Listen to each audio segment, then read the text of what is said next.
సమూయేలు మొదటి గ్రంథం 29వ అధ్యాయం.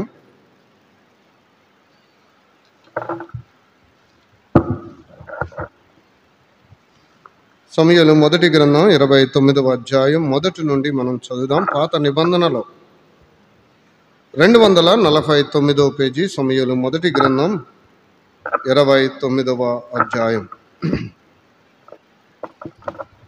అంతలో ఫిలిష్తీయులు దండెత్తిపోయి ఆఫెకులో దిగి ఉండేరి. ఇశ్రాయేలులు యెజ్రెయేలులోని జల దగ్గర దిగి ఉండేరి. ఫిలిష్తీయుల సర్దారులు తమ సైన్యములను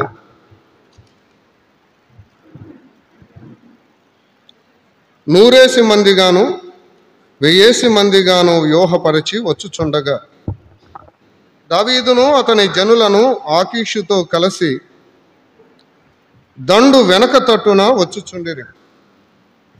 ఫిలిష్తీయుల సర్దారులు, ఈ హెబ్రీలు ఎలా రావలెను అని ఆకీషును అడుగగా అతడు, ఇన్ని దినములు ఇన్ని సంవత్సరములు నా యొద్ద నుండిన ఇశ్రాయేలు రాజు అయిన సౌలునకు సేవకుడగు దావీదు ఇతడే కాడా?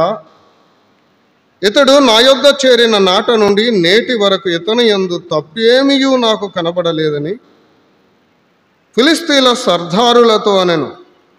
అందుకు ఫిలిష్తీయుల సర్దారులు అతని మీద కోపపడి, ఈ మనుషుని నీవు నిర్ణయించిన స్థలమునకు తిరిగిపోనిమ్ము. అతడు మనతో కలిసి యుద్ధమునకు రాకూడదు. యుద్ధమందు అతడు మనకు విరోధి అవునేమో. దేని చేత అతడు తన యజమానునితో సమాధానపడును? మన వారి తలలను ఛేదించి తీసుకొని పోవుట చేతనే కదా తన యజమానునితో సమాధానపడును. సౌలు 1000 కొలదిగాను దావీదుకు 10,000 కొలదిగాను హతము చేసిరని వారు నాట్యమాడుచు గాన ప్రతిగానములు చేయిచు పాడిన దావీదు ఇతడే కాడా అని అతనితో చెప్పారు. కాబట్టి ఆకీషు దావీదును పిలిచి, యెహోవా జీవము తోడు, నీవు నిజముగా యథార్థపరుడవై ఉన్నావు. దండులో నీవు నాతో కూడా సంచరించుట నా దృష్టికి అనుకూలమే. నీవు నా యొద్దకు వచ్చిన దినము నుండి నేటి వరకు నీ యందు ఏ దోషము నాకు కనబడలేదు గాని సర్దారులు నీ యందు ఇష్టము లేక ఉన్నారు. ఫిలిష్తీయుల సర్దారుల దృష్టికి నీవు ప్రతికూలమైన దాన్ని చేయకుండునట్లు నీవు తిరిగి నీ స్థలమునకు సుఖముగా వెళ్ళుమని చెప్పగా దావీదు, నేనేమి చేసి తిని? నా ఏలిన వాడవగు రాజా, నీ శత్రువులతో యుద్ధము చేయుటకై నేను రాకుండునట్లు నీ వద్దకు వచ్చిన దినము నుండి నేటి వరకు నీ దాసుడనైన నాయందు తప్పేమీ కనపడినని ఆకీషును అడిగాను. అందుకు ఆకీషు, దేవదూత వలె నీవు నా దృష్టికి కనబడుచున్నావని నేను ఎరుగుదును గాని ఫిలిష్తీయుల సర్దారులు ఇతడు మనతో కూడా యుద్ధమునకు రాకూడదని చెప్పుచున్నారు. కాబట్టి ఉదయమున నీవును నీతో కూడా వచ్చిన నీ యజమానుని సేవకులను త్వరగా లేవవలెను. ఉదయమునే లేచి తెల్లవారగానే బయలుదేరి పోవలెనని దావీదునకు ఆజ్ఞ ఇచ్చెను. కావున దావీదును అతని జనులను ఉదయమున త్వరగా లేచి ఫిలిష్తీయుల దేశమునకు పోవలెనని ప్రయాణమైరి. ఫిలిష్తీయులు దండెత్తి యెజ్రెయేలునకు పోయిరి. ప్రార్థన చేద్దాం. సర్వశక్తి కలిగిన మా ప్రభువా, సర్వ కృపానిధి యగు మా తండ్రి, సకల సృష్టికి ఆది సంభూతుడా, మీ ఘననామమునకు స్తుతులు స్తోత్రములు చెల్లిస్తున్నాం. మీ పరిశుద్ధ పావన నామమును, అతి శ్రేష్టమైన నామమును పూజించి కీర్తించి గణపరచడానికి మీరు చూపిన కృపకై మీకు వందనాలు, స్తుతులు స్తోత్రములు.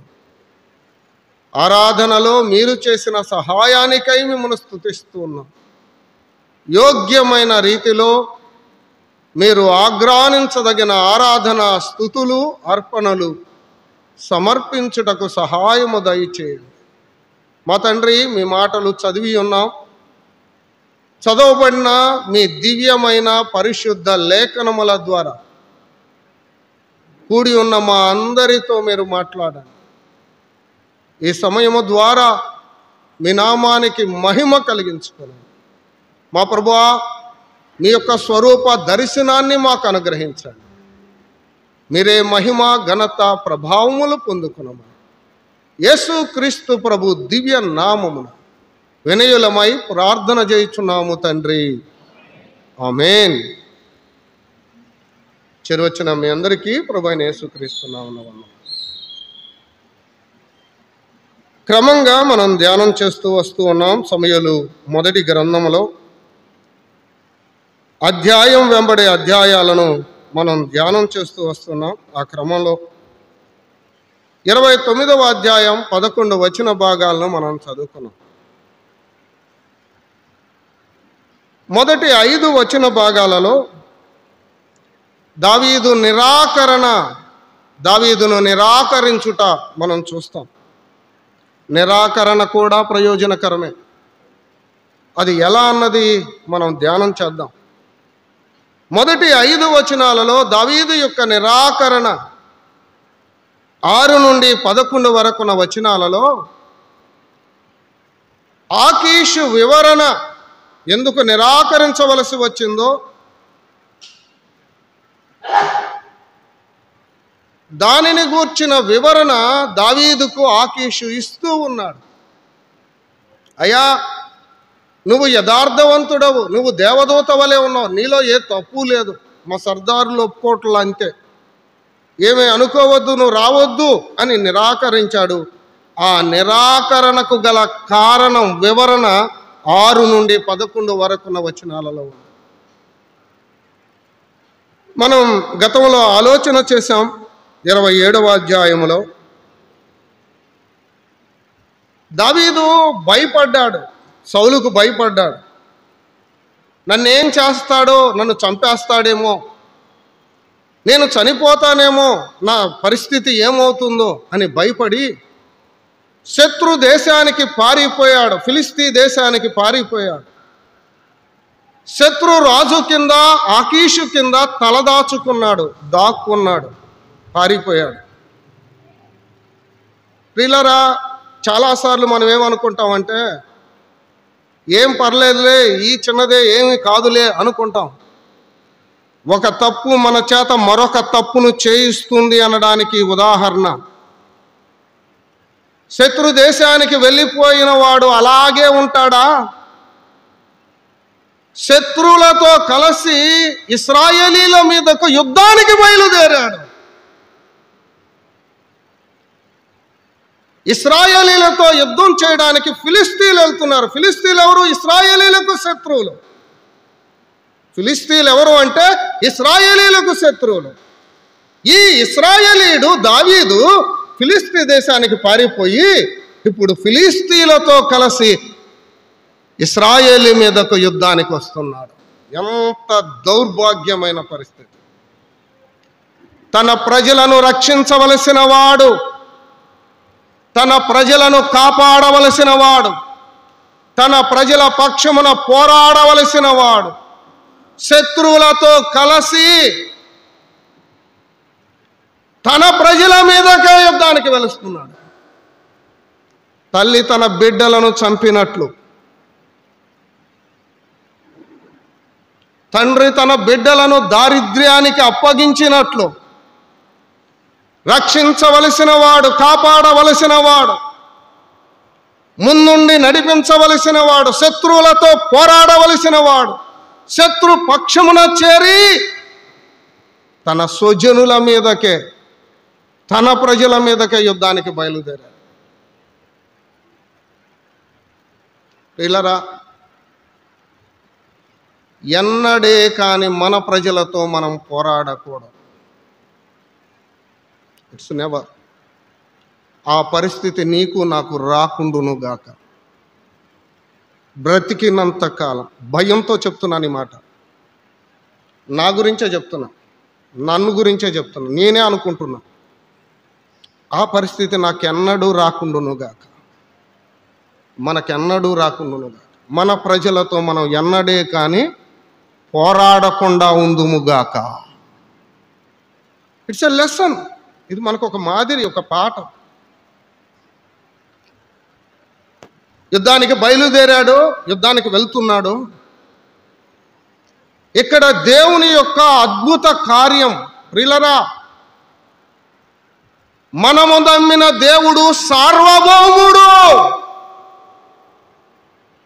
మనము నమ్మిన దేవుడు సర్వాధిపతి. ఆయన సర్వశక్తి కలిగినవాడు, సకల సృష్టిపై ఆధిపత్యము కలిగినవాడు. He is a sovereign God, sovereign God.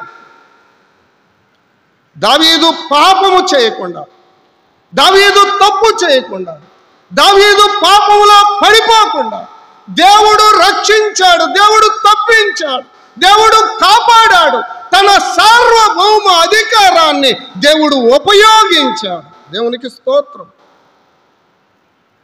లేకపోతే దావీదు నాడు చేసిన తప్పు ఇక ఎన్నటికీ సరి చేసుకోవడానికి ఉండేది కాదు.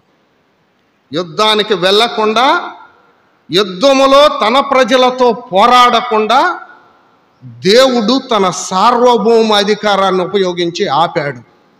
మీరు ఇంటికి వెళ్ళి చదవండి, ధ్యానించండి. నేను ఎక్కువ వివరణ చేయను, నా సమయం కాదు. మీరు ఇంటికి వెళ్ళి చదవండి, ధ్యానించండి. ఆ సర్దారులు యుద్ధానికి వెళ్ళిన శత్రువులు ఉన్నారు. జాగ్రత్తగా వినండి. ఇది ఇల్లు ఫిలిస్తీయులు, ఇల్లు ఇశ్రాయేలీయులు. ఈ ఫిలిస్తీయులు యుద్ధానికి బయలుదేరారు, ఇజ్రాయేలులో దిగారు, ఒక చోట కూడారు. ఇక వెళ్ళాలి, ఇశ్రాయేలీలతో యుద్ధం చేయాలి, దగ్గరకు వచ్చేశారు. ఇప్పుడు ఆకీష్ అన్నాడు, దావీదు, ఇజ్రాయేల్లో మన ప్రజలు ఉన్నారు, వెళ్ళి వాళ్ళతో నువ్వు కూడా వాళ్ళతో కలిసి ఇశ్రాయేలీలతో యుద్ధం చేయన్నాడు. దగ్గరకు వచ్చేసాడు, యుద్ధానికి వెళ్ళాలి.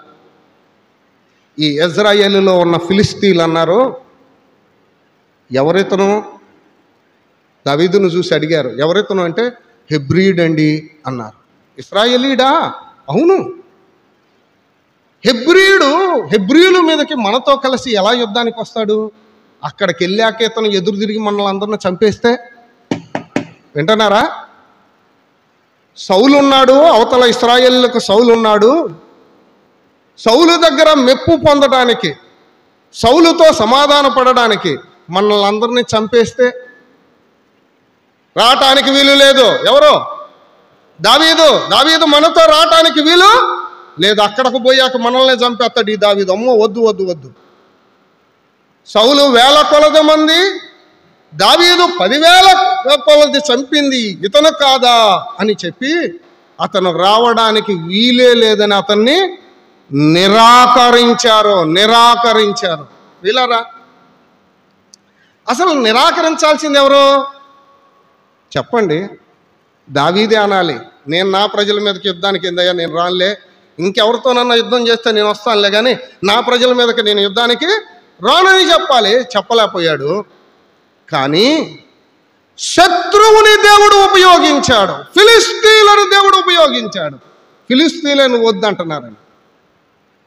దేవుడు ఎంత సార్వభౌముడు!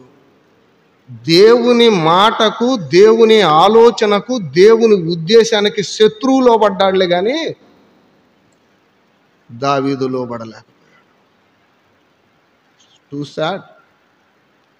దేవుడు ఎంత సార్వభౌముడో చూడండి. ప్రియులారా వినండి, శత్రువుల హృదయాన్ని దేవుడు మారుస్తాడయ్యా, మారుస్తాడమ్మా. మా పక్కింటాళ్ళు మా మీద తిడుతున్నారయ్యా, వాళ్ళ హృదయాలను దేవుడు మారుస్తాడు. రాజుల హృదయాలను, శత్రువుల హృదయాలను ఆయన మార్చగలిగిన దేవుడు. ప్రియులారా వినండి, సకల సృష్టిపై ఆయన ఆధిపత్యము కలిగిన వాడు. నోరు లేని మోగజీవులైనా సరే, జీవము లేనివైనా సరే, జీవం ఉన్నవైనా సరే, ఆకాశమందైనా సరే, భూమి మీదైనా సరే, భూమి లోపలైనా సరే, ముల్లోకాలలో అన్నిటిపైన, అంతటిపైన ఆధిపత్యము కలిగిన వాడు, అధికారము కలిగిన వాడు. ఆయన సార్వభౌముడు. ఆయన తన కార్యాన్ని నెరవేర్చడానికి ఎవరినైనా ఉపయోగిస్తాడు, శత్రువునైనా ఉపయోగిస్తాడు. దావీదు ఆగిపోవడానికి కారణం ఎవరు? ఫిలిస్తీన్లే, శత్రువులే, సర్దారులే. నువ్వు రావటానికి వీలే లేదు, నువ్వు వెళ్ళిపో అన్నారు. అలా అనకపోయి ఉంటే తన ప్రజలతో తను యుద్ధము చేసేవాడు. ఘోర పాపంలో పడిపోయాడు, తప్పిదములో పడిపోయాడు. దేవుడు ఆపాడు. ప్రియులారా, ఆలోచన చేయండి. దేవుని యొక్క సార్వభౌమ అధికారం, ఆయన గొప్పతనం ఎంత గొప్పదో చూడండి. కొన్ని వచనాలు మనం చదువుదాం. సామెతల గ్రంథం 19వ అధ్యాయం, సామెతల గ్రంథం 19వ అధ్యాయం 21వ వచనం. సామెతల గ్రంథం 19వ అధ్యాయం 21వ వచనం. నరుని హృదయములో ఆలోచనలో అనేకములుగా పుట్టును, యెహోవా యొక్క తీర్మానమే స్థిరం. ఏంటన్నారా? ఆలోచనలు అనేకం కలుగుతాయట, కానీ ఏది ఫైనల్ అంటే దేవుడు తీర్మానించిందే ఫైనల్. అంటే మన ఆలోచనలపై ఆయన అధికారం ఉంది. మన ఆలోచనలపై దేవుని యొక్క సార్వభౌమ అధికారం. నీ హృదయ ఆలోచనలు చాలా కలుగుతాయి, కానీ నువ్వేది చేస్తావంటే దేవుడు ఏది తీర్మానించాడో అదే నీవు చేస్తావు. వీళ్ళరా, మన ఆలోచనలపై దేవుని అధికారాన్ని మనం చూడగలం. యాకోబు పత్రిక 4వ అధ్యాయం, యాకోబు పత్రిక 4వ అధ్యాయం 14-15 వచనాలు మనం చదువుదాం. యాకోబు పత్రిక 4వ అధ్యాయం 14-15. రేపేమి సంభవించునో మీకు తెలియదు, మీ జీవమే పాటిది. మీరు కొంతసేపు కనబడి అంతలో మాయమైపోవు ఆవిరి వంటి వారే. కనుక ప్రభు చిత్తమైతే మనము బ్రతికి ఉండి ఇది అది చేస్తామని చెప్పుకొనవలెను. మన జీవితముపై దేవుని సార్వభౌమ అధికారం. అనుకుంటున్నారంట, రేపు అది చేద్దాం, ఎల్లుండి ఇది చేద్దాం, ఆ తర్వాత రోజు అది చేద్దాం. అబ్బో, చాలా ఆలోచనలు ఉన్నాయి. కానీ దేవుడు అంటున్నాడు, నీ జీవమే పాటిది. నువ్వే పాటి వాడవు, నీ వల్ల ఏమవుతుంది? You are unfit. నీ వల్ల ఏమీ కాదు, నువ్వు అనుకుంటే ఏది కాదు. మనకొక పాఠం ప్రియులరా, నేను ఏదనుకుంటే అది చేస్తా. అవునా? నీ వల్ల ఏమీ కాదు, యు ఆర్ అన్ఫిట్. దేవుడు కొడితే లేవలే. ఈ రాత్రి పిలిస్తే, ఈ క్షణాన పిలిస్తే ఏమవుతుందో తెలియదు. నీ జీవం ఏ పాటిది? బయటికి వెళ్ళిన వాడు తిరిగి రాగలవన్న నమ్మకం ఉందా? నీ జీవమే పాటిది. నువ్వెంతటి వాడవు? ప్రభు చిత్తమైతే అనాలి. ఎందుకంటే ఆయన చిత్తము లేనిదే ఏ కార్యము జరగదు. ఆయన సార్వభౌముడు. మన ఆలోచనలపై ఆయన అధికారం, మన జీవితంపై ఆయన సార్వభౌముడు. మరొక మాట చదువుదాం రండి. మరొక మాట, ఎజ్రా గ్రంథం 1వ అధ్యాయం 1వ వచనం. ఎజ్రా గ్రంథం 1వ అధ్యాయం 1వ వచనాన్ని మనం చదువుదాం.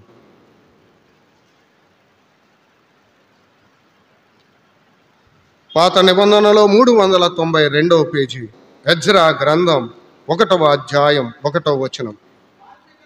పారసిక దేశపు రాజైన కోరేషు ఏలుబడిలో మొదటి సంవత్సరమందు ఇర్మియా ద్వారా పలకబడిన తన వాక్యమును నెరవేర్చుటకై యెహోవా పారసిక దేశపు రాజైన కోరేషు మనస్సును ప్రేరేపింపగా.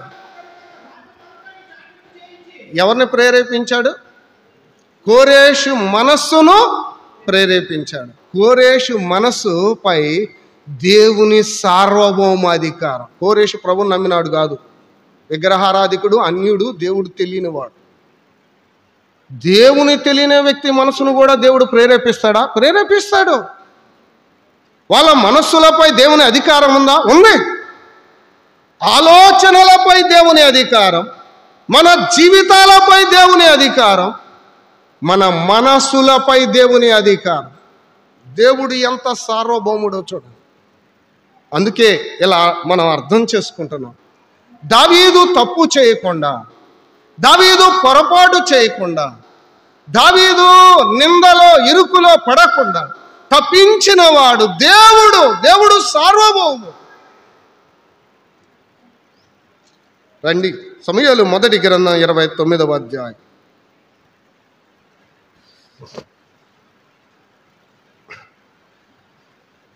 నాలుగో వచనం, 29వ అధ్యాయం 4వ వచనం. అందుకు ఫిలిష్తీయుల సర్దారులు అతని మీద కోపపడి, ఈ మనుషుని నీవు నిర్ణయించిన స్థలమునకు తిరిగి పోనిమ్ము. అతడు మనతో కలిసి యుద్ధమునకు రాకూడదు. యుద్ధమందు అతడు మనకు విరోధియగునేమో. దేని చేత అతడు తన యజమానునితో సమాధానపడును? మనవారి తలలను ఛేదించి తీసుకొని పోవుట చేతనే కదా అని తన యజమానునితో సమాధానపడును. ప్రియులారా వినండి, అతడు మనతో రాకూడదు, రాకూడదు, రాకూడదు. నిరాకరణ, నిరాకరణ. ఇప్పుడు చెప్పండి, నిరాకరణ మేలా నష్టమా? చెప్పరే. మేలే. నన్నెందుకు నిరాకరించారో, నన్నెందుకు వద్దన్నారో, నన్నెందుకు వద్దన్నారో ఎప్పుడు ఎక్కడ గింజుకోబాకండి. నేనే చెప్తున్నా, నిరాకరణ మంచిదే, నిరాకరణ మంచిదే. లేఖనాలు చదువుతున్నప్పుడన్నా అర్థం చేసుకోవాలి. కీడులో దేవుడు మేలును దాచి ఉంచుతాడు. ఏం బాధపడబాకండి, ఏం దిగులు పడబాకండి. కీడులో దేవుడు మేలును దాచి ఉంచుతాడు. నేను నమ్మే చెప్తున్నా. నిరాకరించారా, మంచిదే, మేలే, సంతోషమే. కొంచెం బాధ ఉంటుంది, లేకుండా ఉండదు. నేను దుఃఖించా, నేను బాధపడ్డా, దేవునికి తెలుసు. కానీ ప్రభువా నీ చిత్తం. ఈరోజు ఎక్కడున్నాను, రేపు ఎక్కడుంటానో నాకే తెలియదయ్యా, నీ చిత్తం. రాత్రి ఒక సహోదరుడు కనిపించి చెప్తున్నాడు, నాతో కలిసి ఆరాధన చేసే సహోదరుడు, కొన్ని సంవత్సరాలుగా కలిసి దేవుని పనిలో జత పనివాడుగా ఉన్నవాడు. అన్నా, రేపటి నుండి కనపడనన్నా, వెళ్ళిపోతున్నాను. చెప్తున్న సహోదరునిలో బాధ ఉంది, వింటున్న నాలో బాధ ఉంది. ఉదయకాలం ఇద్దరు షేక్ హ్యాండ్ ఇచ్చుకుంటుంటే ముఖంలో ఆనందం లేదు. That is the last. వెళ్ళిపోతున్నాడు. ప్రియులారా, ఎప్పుడు ఎక్కడ ఉంటామో మనకే తెలియదు, ఎంతకాలం బ్రతుకుతామో మనకు తెలియదు. దేవుని యొక్క సార్వభౌమ అధికారానికి అప్పగించుకుందాం. మన ఆలోచనలు, మన మనస్సు, మన జీవితం దేవునికి అప్పగిద్దాం. దేవా, నీవు ఎటు నడిపిస్తే, నువ్వు ఎక్కడికి నడిపిస్తే, నువ్వు ఏ కార్యము నాలో తలపెట్టదలిస్తే అది చేయడానికి నేను సిద్ధం. దేవునికి అప్పగించుకుందాం. నేనే చెప్తున్నా, మనం ఏ పాటి వారం ప్రియులారా, ఈరోజు ఎక్కడ ఉన్నాం, రేపు ఎక్కడ ఉంటామో మనకే తెలియదు. We don't know. కానీ దేవుని చిత్తానికి అప్పగించుకుందాం. దేవుని యొక్క సార్వభౌమాధికారానికి అప్పగించుకుందాం. నా మట్టుకు నాకు ఆ చిత్తం అర్థమైనప్పుడు చాలాసార్లు ఇంటర్వ్యూకి వెళ్ళి ముందు కూర్చొని ఆఫీసర్ ముందుకెళ్ళాలి, ఇంటర్వ్యూలో సమాధానాలు చెప్పాలన్నప్పుడు కూడా, దేవా నీ చిత్తం అయితేనే ఈ ఉద్యోగం, ఇలా నాకు వద్దు అని ప్రార్థించిన దినాలు ఉన్నాయి. Yes, that's true. వీళ్ళరా, నాకు ఇది ఇవ్వయ్యా, నాకు ఇది ఇవ్వయ్యా, నాకు ఇది కావాలయ్యా అని కోరడం కంటే దేవుని చిత్తానికి అప్పగించుకోవడం మనకు మేలు. కీడులో కూడా దేవుడు మేలును దాచి ఉంచుతాడు. హైదరాబాద్లో ఒక నెంబర్ 1 కాలేజ్, ఎవరిని అడిగినా చాలా మంచి కాలేజ్ అండి అన్నారు. అక్కడ ఉద్యోగం చేయవలసిన వాడు. ఆ ఇంటర్వ్యూలో ఉన్న ఒక పర్సన్, అతను అన్నాడు, నీవు ఎక్కడ దాకా రావాలా అన్నాడు. ఆ ఆలోచన నా హృదయంలో పడింది. ఇంటికి వచ్చాను, నెమ్మది లేదు, అలాగే ఉన్నాను, ఆలోచిస్తూ ఉన్నాను. దేవుడు ఎక్కడకు నన్ను నడిపించాడు. విజయవాడలోనే నెల రోజుల్లో తిరగక ముందే ఇక్కడ నాకు ఉద్యోగం వచ్చింది. అంతకంటే మంచి జీతం, అంతకంటే మంచిది దేవుడు ఇక్కడ నాకు ఇచ్చాడు. నేను నమ్ముతున్నాను ప్రియులారా, కీడులో కూడా దేవుడు మేలును దాచి ఉంచుతాడు. ఉద్యోగం రాలేదు, మార్కులు రాలేదు, చదువు లేదు, దేవుడు నాకేమీ ఇవ్వలేదు, దిగులు పడవద్దు. ప్రభువు మీద ఆధారపడు. దేవుని యొక్క సార్వభౌమ అధికారానికి అప్పగించుకో. దేవా నీ చిత్తమను, ఆయన నీకు మేలైనది ఇస్తాడు. ఆయన ఎన్నడే కానీ మనకు నష్టాన్ని కలుగజేయడు, మనల్ని నష్టపరచడు. ఆయన మనలను ఉన్నతమైన స్థితికే కానీ మనలను ఎప్పుడే కానీ కిందకు తీసుకుని వెళ్ళాడు. ఆయన తలగా ఉంచుతానే కానీ తోకగా ఉంచనని వాగ్దానము చేసిన దేవుడు. ప్రభువు మీద ఆధారపడదాం. నిరాకరణ కూడా మేలే అయ్యింది. దాటి వెళ్తున్నాను రండి. 29వ అధ్యాయం 3వ వచనాన్ని చదువుదామా? 3వ వచనం. ఫిలిష్తీయుల సర్దారులు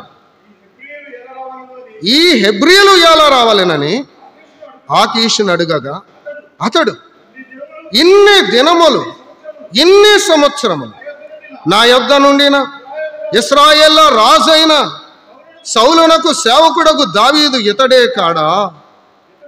ఇతడు నా యొద్దన చేరిన నాట నుండి నేటి వరకు ద గ్రేట్ విట్నెస్, గొప్ప సాక్ష్యం.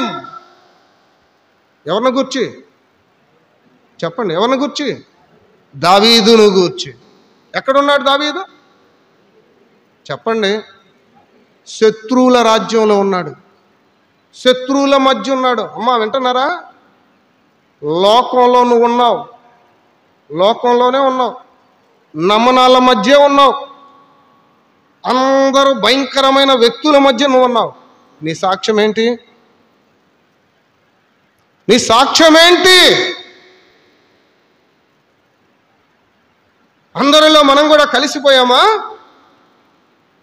భయంకరమైన ఈ లోకంలో, పాప లోకములో భయంకరమైన వ్యక్తుల మధ్య నీవు మంచి సాక్ష్యాన్ని కలిగి జీవించాలి. What a great witness. ఇతని యందు తప్పేమి నాకు కనబడలా. ఇంతకంటే గొప్ప సాక్ష్యం ఏం కావాలి? బ్రతికినంత కాలం ఈ సాక్ష్యాన్ని మనం కాపాడుకోవాలి. చివరి గడియ వరకు, కంఠములో ప్రాణం ఉన్నంత వరకు ఈ సాక్ష్యాన్ని మనం కాపాడుకోవాలి. పోతే తీసుకోలేం. అన్యుల మధ్య వద్దులేండి, ముందు విశ్వాసుల మధ్య మన సాక్ష్యం ఉందా? ఈ సాక్ష్యం మన గురించి చెప్పగలరా? తప్పేమీ లేదు, తప్పేమీ లేదని చెప్పగలరా? ఒక పేజీలా తిప్పండి రండి. 6వ వచనం, 29వ అధ్యాయము 6వ వచనం. కాబట్టి ఆకీషు దావీదును పిలిచి, యెహోవా జీవము తోడు, నీవు నిజముగా యథార్థపరుడవు. ఆహాహా, ఎంత గొప్ప సాక్ష్యం అండి! నిజంగా యెహోవా జీవము తోడు, ఆ దేవుని సాక్షి, నీవు యథార్థపరుడవయ్యా. చెప్పగలరా మన గురించి మాట? ఉందా యథార్థత?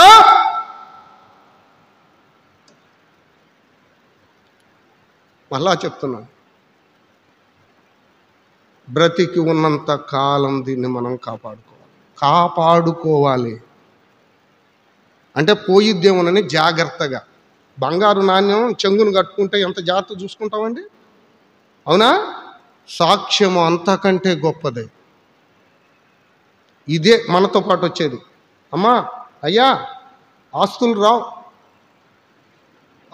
రావు, బంధాలు, బంధుత్వాలు, స్నేహాలు, ఇంకేమైనా వస్తాయో మనతో పాటు? చెప్పండి. ఏమీ రావు. మనతో వచ్చేది మన సాక్ష్యమే. మన సాక్ష్యమే మనతో వస్తుంది. ఏమంటున్నారు మన సంఘస్థులు? ఏమంటున్నారు మన ఇంటి చుట్టుపక్కల వాళ్ళు? ఏమంటున్నారు మనతో పనిచేసేవారు? ఏమంటున్నారు మనల గురించి? సాక్ష్యాన్ని కాపాడుకోవాలి, సాక్ష్యాన్ని కాపాడుకోవాలి. శత్రు దేశములో ఉన్న, అన్యుల మధ్య ఉన్న, భయంకరమైన వ్యక్తుల మధ్య నివాసము చేసిన దావీదు తన సాక్ష్యాన్ని కాపాడుకున్నాడు. ఏ తప్పు లేదు, అతను యథార్థవంతుడు అని సాక్ష్యం ఇచ్చాడు. చదువుదామా 6వ వచనం. కాబట్టి ఆకీషు దావీదును పిలిచి, యెహోవా జీవము తోడు, నీవు నిజముగా యథార్థపరుడవై ఉన్నావు. దండులో నీవు నాతో కూడా సంచరించుట నా దృష్టికి అనుకూలమే. నీవు నా యొద్దకు వచ్చిన దినము నుండి నేటి వరకు నీ యందు ఏ దోషము నాకు కనబడలేదు. అబ్బబ్బబ్బ, ఎంతకంటే సాక్ష్యం ఏం కావాలి? నిజముగా నీవు యథార్థపరుడు అన్నాడు. కింద అంటున్నాడు, ఏ దోషము నాకు కనపడలేదు. ఈ లోకంలో బ్రతికినంత కాలం ఇలా మనం బ్రతకాలి. ఏ దోషము నాకు కనపడలేదు. ఎంతోమంది వ్యక్తులు ఉన్నారండి. మన సమయం కాదు, ఎండ తీవ్రత పెరిగిపోతుంది. ఎంతోమంది వ్యక్తులు బైబిల్లో.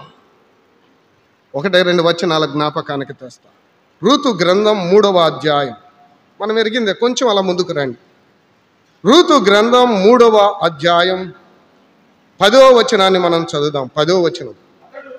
అతడు, నా కుమారి, యెహోవా చేత నీవు దీవెన నొందిన దానవు. కొద్దివారినే గాని గొప్పవారినే గాని యవనస్తులను నీవు వెంబడింపకయుండుట వలన నీ మునుపటి సత్ప్రవర్తన కంటే వెనుకటి సత్ప్రవర్తన మరి ఎక్కువైనది. అబ్బబ్బా, ఇది కావాలండి. దినదినం మన ప్రవర్తనలో, మన సాక్ష్యంలో మనం ఎదగాలి. ఇదే పిల్లరా, మీరు ఏమైనా చెప్పండి, ఎక్కడైనా ఉండండి, ఏ పనైనా చేసుకోండి, ఏ ప్రాంతంలోనైనా నివాసం చేయండి, కానీ మనం చేయాల్సిన పని మన సాక్ష్యాన్ని చెప్పండి కాపాడుకోవాలి. మన ప్రవర్తన దినదినం సరిచూసుకొని ఇంకా మంచి ప్రవర్తనలోనికి మనం వెళ్ళాలి. మాటలో, చూపులో, ప్రవర్తనలో, నడకలో దినదినం ఎదగాలి. ఇంతకుముందు తొందరపడి మాట్లాడేవాడినన్నా, ఇప్పుడు మాట్లాడటల్లా. ఇంతకుముందు తప్పు చేసేవాడినన్నా, ఇప్పుడు చేయటల్లా. ఇంతకుముందు ఎలా పడితే అలా ప్రవర్తించేవాడినన్నా, ఎలా ప్రవర్తించట్లేదన్నా. ఇంతకుముందు కోప్పడేవాడినన్నా, ఇప్పుడు కోపడతలేదన్నా. అంటే నీ ప్రవర్తనలో నువ్వు వృద్ధి చెందుతున్నావు, నీ సాక్ష్యాన్ని నువ్వు కాపాడుకుంటున్నావు. ప్రియ సోదరుడా, సోదరి, దేవుడు మిమ్మల్ని దీవిస్తాడు. ఇటువంటి జీవితం, ఇటువంటి ప్రవర్తన మనకు కావాలి. ఎక్కడున్నా మన ప్రవర్తనను మనం కాపాడుకోవాలి. ఏది స్థిరం కాదండి. నేను ముందుగానే చెప్తున్నా, మన సాక్ష్యమే మనతో పాటు వచ్చేది. దాన్ని ఒక్కదాన్ని మనం కాపాడుకుంటే దేవుని దగ్గర మెప్పు ఉంది, దేవుని దగ్గర ఘనత ఉంది, దేవుని దగ్గర బహుమానం ఉంది. దేవుడు దీవిస్తాడు, ఆశీర్వదిస్తాడు. బల నమ్మకమైన మంచి దాసుడని సింహాసనం వేసి కూర్చుండబెడతాడు. ఈ లోకంలో ఏది శాశ్వతంగా, మునుపున్న శక్తి, మునుపున్న బలం నేడు మనలో లేదు, నాలోనే లేదు. నేను నన్ను గురించే చెప్తున్నా, మీరేం బాధపడబాకు.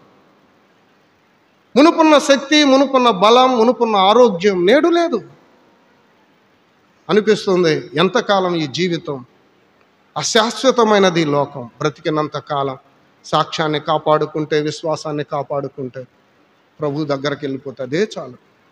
దేవుడు మనకు అప్పగించిన పని, తన మేరలో, ప్రభు ఇచ్చిన మేరలో మనం పని చేద్దాం, అంతే. చాలు. పోరాడవలసిన అవసరం లేదు, ప్రయాసపడవలసిన అవసరం లేదు, పోరాటం చేసి పని చేయవలసిన అవసరం లేదు. దేవుడు ఇచ్చిన పనే చేద్దాం. ఎవరైనా, ఏ సహోదరుడైనా పిలిచి, అయ్యా వాక్యం చెప్పాలి, అయ్యా సాక్ష్యం చెప్పాలి, వెళ్ళడమే. ప్రభువుని గురించి సాక్ష్యం చెప్పడం, ఏ ప్రాంతమైనా, ఎక్కడికైనా. పిల్లరా, ప్రభువు కొరకు లోకంలో జీవిద్దాం, సాక్ష్యాన్ని కాపాడుకుందాం. దానియేలు గ్రంథం 6వ అధ్యాయం 5వ వచనాన్ని మనం చదువుదాం. దానియేలు గ్రంథం 6వ అధ్యాయం 5వ వచనం.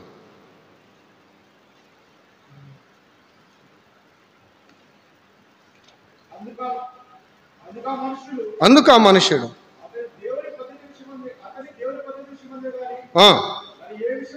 మరి ఏ విషయమందును అతనిలో లోపమేమి కనుగొనలేము. లోపము కనుగొనలేము. ఎంత గొప్ప సాక్ష్యమో చూడండి. దానియేలు శత్రు దేశంలో ఉన్నాడు, దాసుడుగా ఉన్నాడు, అన్యుల మధ్య ఉన్నాడు. కానీ ఏమంటున్నాడు?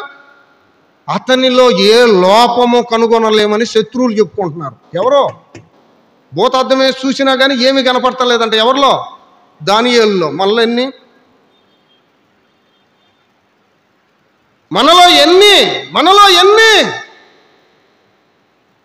ఈ వాక్యం అద్దం వంటిది ప్రియులారా. ముందుకు వస్తే అన్నీ కనపడతాయి. చాలాసార్లు అద్దం ముందుకు రావు. మనం వాక్యం చెప్తుంటే వెళ్ళిపోతారు, వాక్యం వినడానికి ఇష్టపడరు, కూర్చుంటారులే కానీ చెవుల్లోకి వెళ్ళదు అది వాక్యం, హృదయంలోనికి అంతకంటే వెళ్ళదు. ఎందుకో తెలుసా? భయం. వాక్యం అనే అద్దం ముందుకు రా, నీలో ఉన్న లోపాలన్నీ కనబడతాయి, సరి చేసుకో. అతనిలో ఏ లోపము లేదు, ఏమీ కనుక్కోలేక, ఏ నేరము మోపలేకపోయా. దానియేలులో ఏ నేరము మోపలేకపోయా. పిల్లరా, ఇంతకంటే గొప్ప సాక్ష్యం ఏం కావాలి? రూతు అన్యురాలు, తన ప్రవర్తన ఎంత బాగుంది. దానియేలు అన్యుల మధ్య ఉన్నాడు, దాసుడుగా దాసత్వంలో ఉన్నాడు, కానీ తన సాక్ష్యం ఎంత బాగుంది. ప్రభుని నమ్మిన మనం ఎలా ఉండాలండి? ప్రభుని నమ్మిన మనం ఎలా ఉండాలి?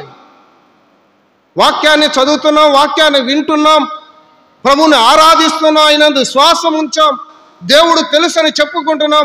మన ప్రవర్తన ఎలా ఉండాలి? ఒక మాట చదివించి నేను ప్రార్థన చేస్తాను. రండి, ఫిలిప్పీలకు రాసిన పత్రిక 2వ అధ్యాయం.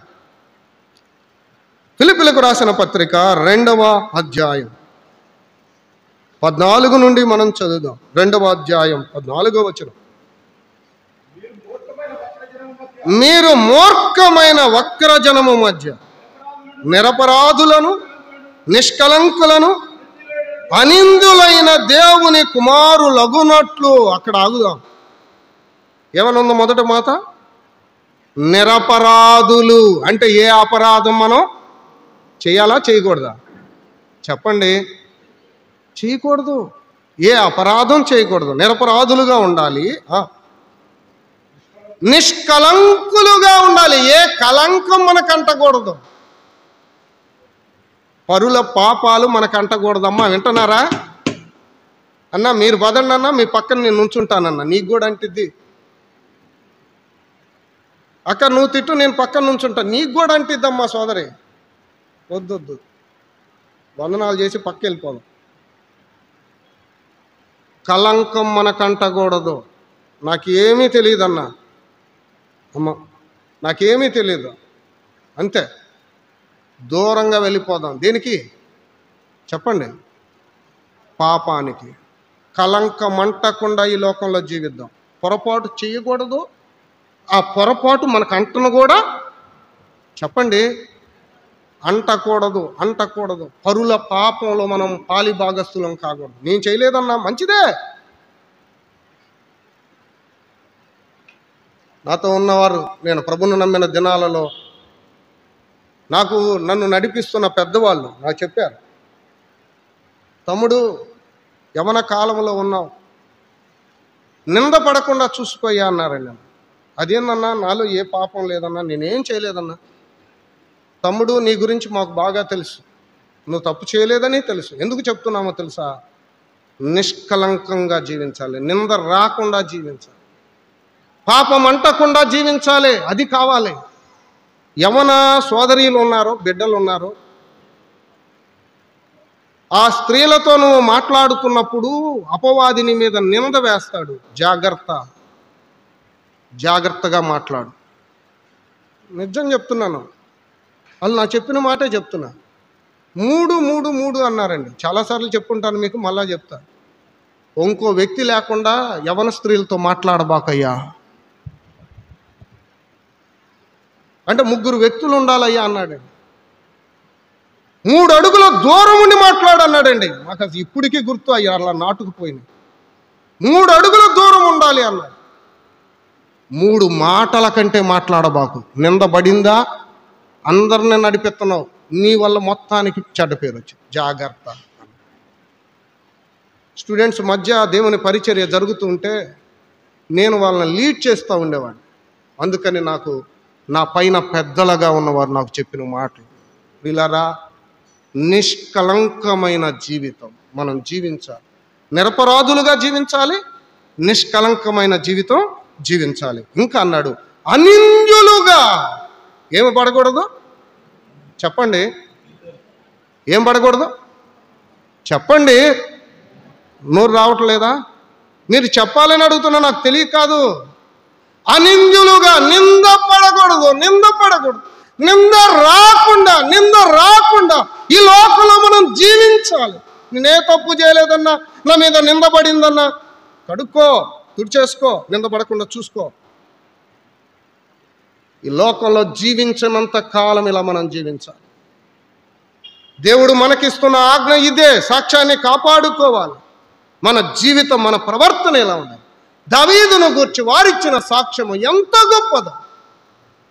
యథార్థపరుడు, ఏ దోషము లేదు, ఏ తప్పు లేదు. ఇన్ని సంవత్సరాలు మన మధ్య ఉన్నాడు, ఏ తప్పు లేదయ్యా అతనిలో. అబ్బా, ఎంత గొప్ప సాక్ష్యం. నేను ఆ వచనం చదివి ముగిస్తాను రండి. ఫిలిప్పీలకు రాసిన పత్రిక 2వ అధ్యాయం 14, 15, 16 చదువుదాం. మీరు మూర్ఖమైన వక్ర జనము మధ్య నిరపరాధులను, నిష్కలంకులను, అనిందులైన దేవుని కుమారులగునట్లు సనుగులు ఏమనాలి? సన్నగటం అంటే పక్కన కినపడదు, దొంగసాటుగా చెప్పుకుంటారు.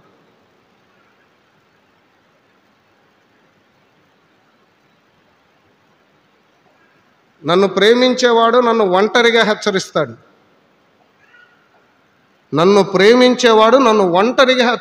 తమ్ముడు ఎందుకు ఇలా మాట్లాడావు అంటాడు. నన్ను బదనం చేయాలనుకున్న వాళ్ళు మైక్లో చెబుతారు. నన్ను బదనం చేయాలనుకున్న వాళ్ళు ఏం చేస్తారు? మైకులు అందరు కనపడేటట్టు చెప్తారు, అందరం ముందు తిడతారు మనం. అందుకనే యవ్వన బిడ్డలకు ఎవరైనా చెప్తుంటే నేను చెప్తాను, అయ్యా అలా చెప్పబాకండి, వాళ్ళు చిన్నబుచ్చుకుంటారు, సైడ్కి పిలిచి ఒక్కలకే చెప్పండి. నేను చాలామందికి చెప్పాను, వాళ్ళు బాధపడతారయ్యా, ఒంటరిగా చెప్పండి. ఎస్, అది ప్రేమించి సరిచేయుట. మన సాట్లు మాట్లాడుకునే ఇవన్నీ గొనుగులు, సనుగులు. ఇంకా చెప్పండి, ఏమైనా ఉంది? సనుగులను. అసలు వాళ్ళ తప్పు ఉండదు, కానీ మనకేముంటుంది వాళ్ళ మీద? చెప్పండి, సంశయం. వాళ్ళు అలాంటి అల్లు కాదు, నిజంగా అట్ట చేశారో లేదు అనే సంశయం ఉంటుందిగా. సనుగులు మానండి, సంశయాలు మానండి, సమస్త కార్యములు చేయండి. ఎలాగూ చేయమంటున్నాడు. 1 నిరపరాధులుగా ఉండాలి, 2 నిష్కలంకంగా ఉండాలి, 3 అనిందులుగా ఉండాలి, 4 సనుగులు, 5 సంశయాలు మాని కార్యాలు చేయి. ఇవన్నీ పెట్టుకొని చేస్తే ఏం ఉపయోగం? No use. 15వ వచనం లేక 16వ వచనం. అట్టి జనము మధ్య మీరు జీవవాక్యమును చేత పట్టుకొని లోకమందు జ్యోతుల వలె కనబడుచున్నారు.